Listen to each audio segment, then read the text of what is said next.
हमारे लिए तो ये किस्मत आजमाने का वक्त था कि किस्मत आजमाते हैं, कुछ पैसा लगाते हैं, शायद हम भी अमीर बन जाएं। और जो सैलरी से कमाते हैं वो स्टॉक मार्केट में गवाते हैं। ये प्रेशर इस कदर बढ़ता चला गया कि स्टॉक मार्केट के लॉसेस और जॉब से मिली सैलरी, दोनों लॉसेस ज़्यादा और सैलरी कम। अब जब वो ईगो पे चोट पहुंचती है तो उसी दिन, उसी वक्त, उसी पल बाजार से बदला लेने का मन करता है। लास्ट फाइनेंशियल ईयर में जो मैंने टैक्स पे किया था, इनकम टैक्स पे किया था, वो अराउंड 45 लाख रुपीस के आसपास था।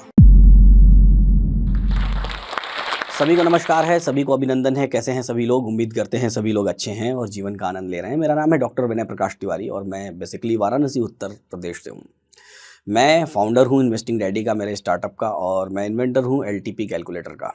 एलटीपी कैलकुलेटर जिसने न जाने कितने लोगों को जीवन को बदल के रख दिया, कितने लोगों के ट्रेडिंग स्टाइल को बदल के रख दिया। बचपन की बात है, पेरेंट्स, मैं बेसिकली वाराणसी के पास मुगल सराय है, जिसको अभी पंडित दीनदयाल उपाध्याय नगर भी कहते हैं, मैं वहाँ से हूँ। और बहुत छोटा सा शहर, बहुत ही छोटा सा शहर, जहाँ से हमको रेफरेंसेस कह लें या फिर ग्रो करने की बातें कह लें या फिर कोई हमको ऐसा बताए या गाइड करे कि आपको इस डायरेक्शन में चलना है, ऐसी कोई गाइडेंस हमारे समय में नहीं मिली थी। हमारे पेरेंट्स जो हैं वो गवर्नमेंट जॉब में थे और गवर्नमेंट जॉब के पेरेंट्स, फादर एंड मदर दोनों ही, सभी का ऐसा ही सपना होता है कि बच्चा भी मेरा भी गवर्नमेंट जॉब में ही जाएगा, गवर्नमेंट जॉब करेगा, उसके अकॉर्डिंग प्रिपरेशन और उसी के अकॉर्डिंग गाइडेंस। यंग हुए तो फिर ग्रेजुएशन करने गए, तो वहाँ पे ग्रेजुएशन के टाइम, ग्रेजुएशन के वक्त वहाँ पे उस समय स्टॉक मार्केट में लेहमन ब्रदर्स का बड़ा सा फॉल आया उसके कारण, और बहुत सारी न्यूज़ स्टॉक मार्केट के बारे में सुनने के लिए मिलने लगी। इस फॉल के बाद मैं भी स्टॉक मार्केट में इन्वेस्ट करना शुरू कर दिया, मुझे भी स्टॉक मार्केट में इंटरेस्ट आना शुरू हो गया।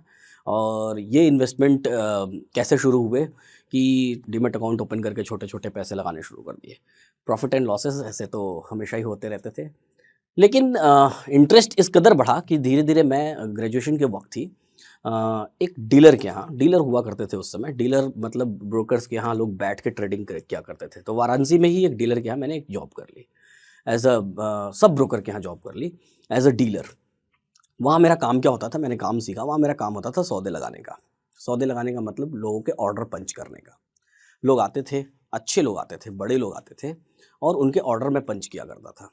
इस दौरान बहुत सारे स्टॉक्स, बहुत सारे शेयर्स के बारे में बातें हुआ करती थी और वो बातें मेरी समझ भी आती थी और समझ धीरे धीरे बढ़ती भी चली गई।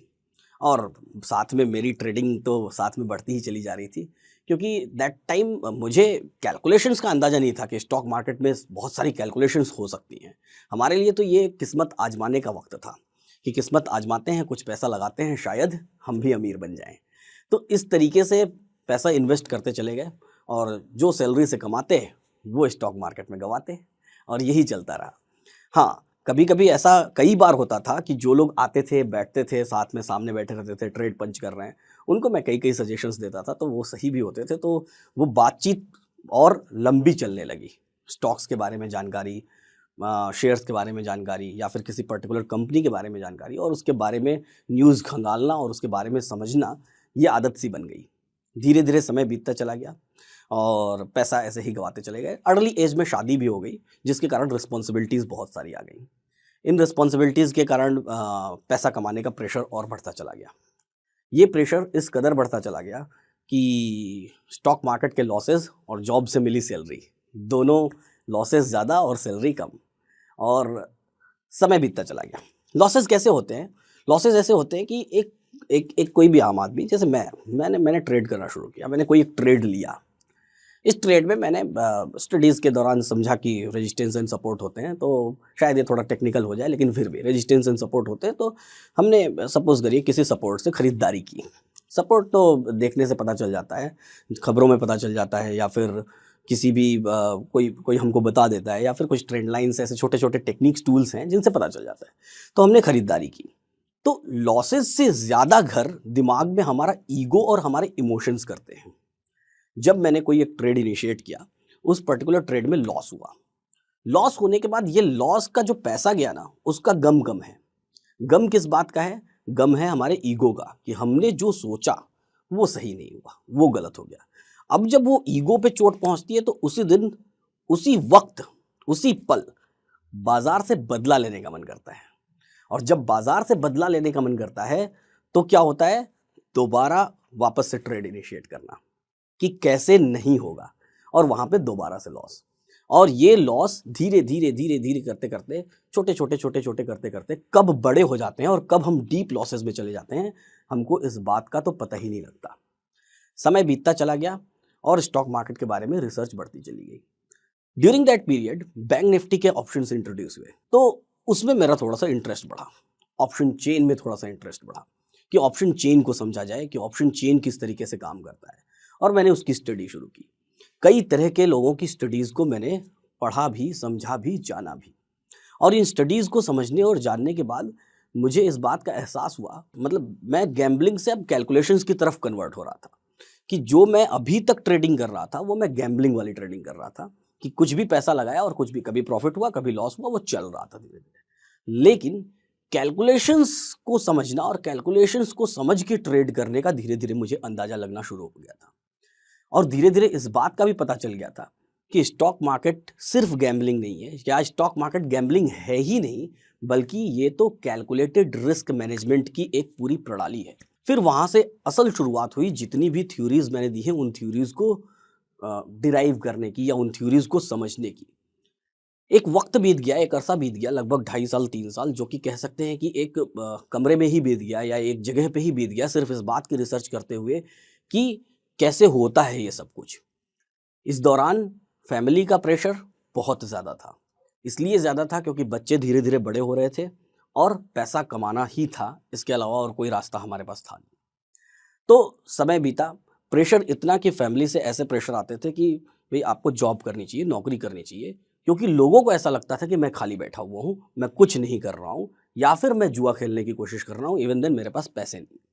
क्रेडिट्स उधार भी बढ़ते चले गए और लोग अब उधार देने से कतराने भी लगे थे।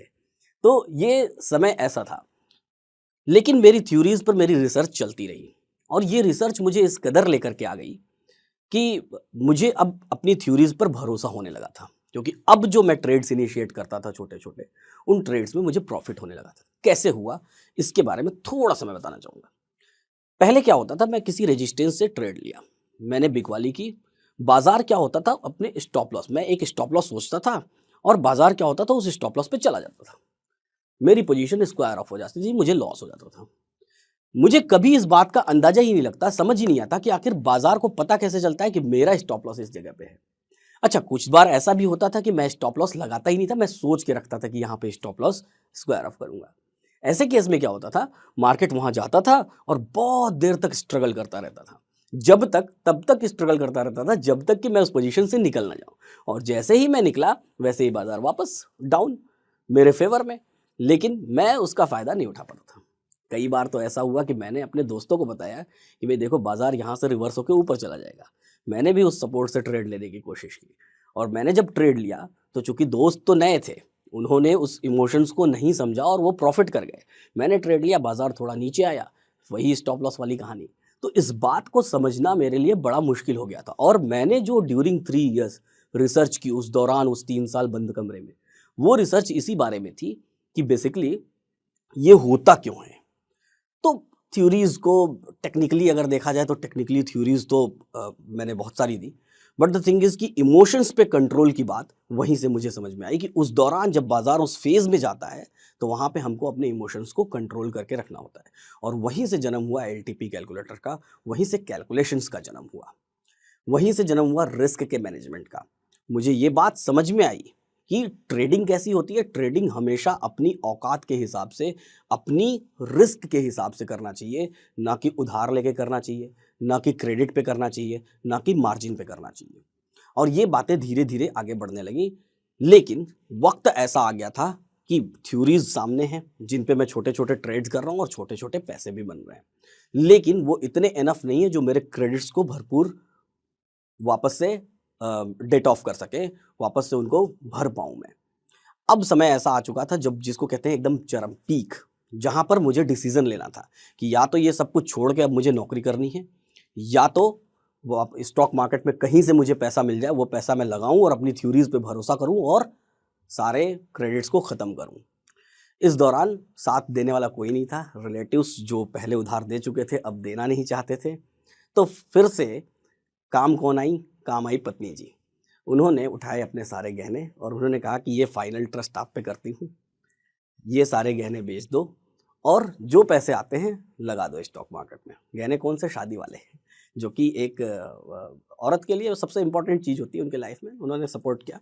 तो ये वक्त था डू और डाई का, क्योंकि अब अगर पैसा गंवाते तो शायद पता नहीं इस दुनिया में उसके बाद होते भी कि नहीं होते। तो ये वो वक्त था। गए, बेच भी दिए और वो पैसा स्टॉक मार्केट में लगा भी दिया। और लगाने के बाद अपनी थ्योरीज पर पूरी तरीके से इमोशंस को कंट्रोल करके और ट्रेड को वापस से रीइनिशिएट किया। ट्रेड को वापस से रीइनिशिएट करने के बाद ड्यूरिंग 3 इयर्स, 3 साल के दौरान, 3 साल की ट्रेडिंग के दौरान जो गहने गए थे वो तो वापस आ गए, उससे कई गुना ज़्यादा आ गए। और आज का वक्त ऐसा आ गया कि आज के वक्त में कह सकते हैं कि डिज़ायर्ड कार चाहिए या डिज़ायर्ड घर है, ये सब कुछ सारी अवेलेबिलिटीज़ हो गई। जो फेज़ इससे भी ज़्यादा स्ट्रगल वाला कह सकते हैं, वो मेरे पर्टिकुलर के लिए नहीं था, लेकिन अब ये सोसाइटी के लिए था। मेरे पास भी बहुत सारे फ़ोन कॉल्स आते रहते थे। मेरे बहुत जानने वाले लोगों के पास भी बहुत सारे फ़ोन कॉल्स आते रहते थे। ऐसे फ़ोन कॉल्स जो कि ये हमें झांसा देने की कोशिश करते हैं, ये हमें बताने की कोशिश करते हैं कि हम आपको स्टॉक मार्केट में बहुत सारा पैसा कमा के दे सकते हैं। आप मेरे बिहाफ पे पैसा लगाओ, आप मुझ पे पैसा लगाओ। और ऐसा मेरे बहुत ही करीबी फ्रेंड के साथ हुआ, बहुत ही करीबी मित्र के साथ हुआ। वो बंदा क्या था? वो बंदा इंजीनियर और जॉब करता था, किसी एक रिनोल्ड कंपनी में जॉब करता है, अभी भी वो सूरत में रहता है। तो जॉब करता था। उसके उसके किसी फ्रेंड के फ्रेंड ने फ़ोन लगाया और बोला कि मैं तुमको स्टॉक मार्केट में पैसा कमा सकता हूँ। और उसने अपनी लाइफ की सेविंग्स, ऑलमोस्ट लगभग उसके पास उस समय 7-8 लाख रुपीस रहे होंगे, वो लाइफ की सेविंग्स उसके बिहाफ पे स्टॉक मार्केट में लगा दिया। और वो पूरी की पूरी सेविंग्स क्या हो गई? वाइप आउट हो गई, साफ हो गई। उसकी स्थिति ऐसी हो गई कि दैट काइंड ऑफ की फैमिली के साथ सुसाइड करने वाली स्थिति। और ये समय देख करके मुझे लगा कि मुझे भी सोसाइटी के लिए कुछ करना चाहिए और लोगों को इस बात के लिए अवेयर करना चाहिए कि जीवन में आपको दूसरा कोई व्यक्ति पैसा कमवा ही नहीं सकता। आपको अगर कहीं से भी पैसा कमाना है तो आपको वो खुद को वो काम करना पड़ेगा। आप कभी सोच के देखिए कि आपके बिहाफ पे कोई जाए, किसी कंपनी में नौकरी करे और सैलरी आपको मिले। ऐसा हो सकता है क्या? बिल्कुल नहीं हो सकता। आपके बिहाफ पे कोई और शॉप लगाए और उससे जो प्रॉफिट हो रहा है वो आपको मिले। ऐसा हो सकता है क्या? नहीं हो सकता। जो स्किल्स, जो व्यक्ति आपको फ़ोन कर रहा है या किसी टेलीग्राम या व्हाट्सएप या फेसबुक किसी भी थ्रू आपको कांटेक्ट कर रहा है, जो व्यक्ति आपको ये कन्विंस कर रहा है कि आप 10,000 रुपए भी लगा दो तो मैं आपको 10 का 20 बना के दे दूंगा, तो क्या उसके खुद के अंदर ये स्किल्स नहीं है? क्या उसके खुद के पास 10,000 रुपीज नहीं है? बिल्कुल है, but that is kind of gambling. उनका काम क्या है? उनके उनके मकसद को समझिए, उनके मोटिव को समझिए। उनका मोटिव है आपसे मोटा पैसा लेना, मोटी फीस लेना। तो फिर मैंने ये कम्युनिटी शुरू की। कम्युनिटी में मैंने क्या किया? मैंने सोचा कि मैं सोसाइटी को, समाज को सिखाऊंगा कि ट्रेडिंग कैसे करते हैं। और वो कारवां हमने सिंगल पर्सन से शुरू किया।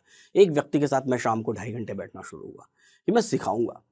फिर हमने डिसाइड किया कि समय ऐसा नहीं दे पाएंगे, तो फिर हमने संडे बैठना शुरू किया कि मैं सिखाऊंगा। और वो कारवां तब से चल रहा है और आज लगभग 30 to 35,000 पीपल, लगभग लास्ट 70 संडे हम लोगों ने लगातार वेबिनार्स किए, लगातार अवेयरनेस फैलाई है कि स्टॉक मार्केट में पैसा कमाने के लिए खुद को सीखना, खुद को समझना बेहद ज़रूरी है, न कि किसी और के भरोसे हम पैसा कमाने की कोशिश करें। इस दौरान, इस ड्यूरिंग दिस पीरियड मुझे बहुत सारे ऐसे लोग मिले। एक अंकल मिले दिल्ली के। उनका क्या था? उनका एक बेटा फिजिकली चैलेंज्ड और एक बेटा न्यूजीलैंड में रहता है, जिसकी फ़ीस पे करनी थी। फ़ीस पे कर रहे थे, हाफ फ़ी पे कर चुके थे। उनकी वाइफ की ज्वेलरीज बिकवा दिए गए, उनके क्रेडिट कार्ड स्वाइप करवा दिए गए, सिर्फ स्टॉक मार्केट के एडवाइजरीज के फ़ीस के नाम पे। और उनके अंदर क्या है? उनके अंदर ये लालच कह सकते हैं या एक उम्मीद कह सकते हैं। इसको लालच नहीं कहते, इसको एक होप कहते हैं। उनके अंदर ये होप कि शायद ये पैसा देने से मेरे पास और पैसा आ जाए। तो ऐसे न जाने कितने केसेस, ऐसे न जाने कितने लोगों से मैं इंटरेक्ट हुआ। एक बड़ी मज़ेदार बात और बताता हूँ। बहुत सारे लोग मेरे पास आते हैं, उनको क्या होती है? उनको शॉर्टकट की आदत है। शॉर्टकट चाहिए सबको जीवन में, हमको तो शॉर्टकट चाहिए ही। शॉर्टकट के लिए हम कभी-कभी क्या करते हैं कि सीधे रोड पे ना जाके रॉन्ग टर्न ले लेते हैं। तो शॉर्टकट की आदत होती है। लोग कहते हैं कि आप ही मेरा अकाउंट हैंडल कर लो, आप मेरे लिए पैसा बना दो, मैं अपने अकाउंट का आईडी पासवर्ड दे देता हूँ, ऐसा कर देता हूँ, वैसा कर देता हूँ। हमेशा याद रखिए, पहली बात कि कोई आपके लिए कुछ नहीं कर सकता, ये आपको खुद को करना पड़ेगा। और रही बात मेरी, तो लोग मुझसे कई बार पूछते रहते हैं, आपका कॉमन क्वेश्चन होता है, जो मेरे फॉलोअर्स हैं, जो मुझे जानते हैं, आज उनको भी इसी प्लेटफॉर्म के माध्यम से जवाब दे देता हूँ। कॉमन क्वेश्चन होता है कि आप कितना कमाते हैं? मैं कितना कमाता हूँ, इसका अंदाज़ा आप इस बात से लगा लीजिए कि लास्ट फाइनेंशियल ईयर में जो मैंने टैक्स पे किया था, इनकम टैक्स पे किया था, वो अराउंड 45 लाख रुपीज़ के आसपास था। तो आज मैं यहाँ हूँ आपको सिर्फ यही बताने के लिए, सिर्फ यही समझाने के लिए कि मेरी जो लाइफ की जर्नी रही है, उसमें मैंने क्या सीखा। मैंने ये सीखा कि हमेशा सीखते रहना चाहिए और हमेशा कंटिन्यूटी में धैर्य के साथ अपने लक्ष्य की तरफ बढ़ते रहना चाहिए। दूसरी चीज़, किसी और पे भरोसा ना करके अपने ऊपर भरोसा करना चाहिए। एक पर्टिकुलर फेज़ को लर्न करिए, एक पर्टिकुलर चीज़ को लर्न करिए और उसी पे कंटिन्यूअस चलते रहिए, तब जाके कहीं हमको सक्सेस या फिर कह सकते हैं ग्रैंड सक्सेस हासिल हो सकता है। तो ऐसे ही सीखते रहिए, मुस्कुराते रहिए और जीवन का आनंद लेते रहिए। फिलहाल आज के लिए इतना ही, फिर कभी मौका मिलेगा तो ज़रूर मिलेंगे। अगर आप इस टॉक के एंड तक पहुंच चुके हैं तो मैं आपको जोश टॉक्स का एक दूसरा रूप भी दिखाना चाहता हूं, जिससे मैं काफ़ी देर से जुड़ा हुआ हूं और मुझे बहुत बहुत ज़्यादा पसंद है कि वो क्या कर रहे हैं। जोश टॉक्स ने एक नया ऐप लॉन्च किया है जिसका नाम है जोश स्किल्स। अब वो नया नहीं रहा, काफ़ी टाइम से है, लाखों लोग उसको अब यूज़ करते हैं। और जोश स्किल्स पे आप अपनी ज़िंदगी के लिए कोर्सेज ढूंढ सकते हैं। वो कोर्स नहीं जो आपको physics, chemistry, commerce, business studies पढ़ाएंगे, वो कोर्सेज जो आपकी जिंदगी में आपको कैसे जीना चाहिए वो सिखाएंगे। मैंने खुद जो स्किल्स पे बहुत सारे कोर्सेज बनाए हैं, पब्लिक स्पीकिंग पे, इमोशनल क्राइसिस कैसे हैंडल किया जाए, अपनी पर्सनालिटी कैसे डेवलप की जाए। हर एक कोर्स में डेली क्विजेज हैं, एक्सरसाइजेज हैं, एक बहुत ही खूबसूरत कम्युनिटी है जो आपको सपोर्ट करेगी, आपको इनकरेज करेगी। आज ही डाउनलोड करें जोश स्किल्स का ऐप और उनके कोर्सेज एक्सप्लोर करके अपनी जिंदगी को आगे बढ़ाएं।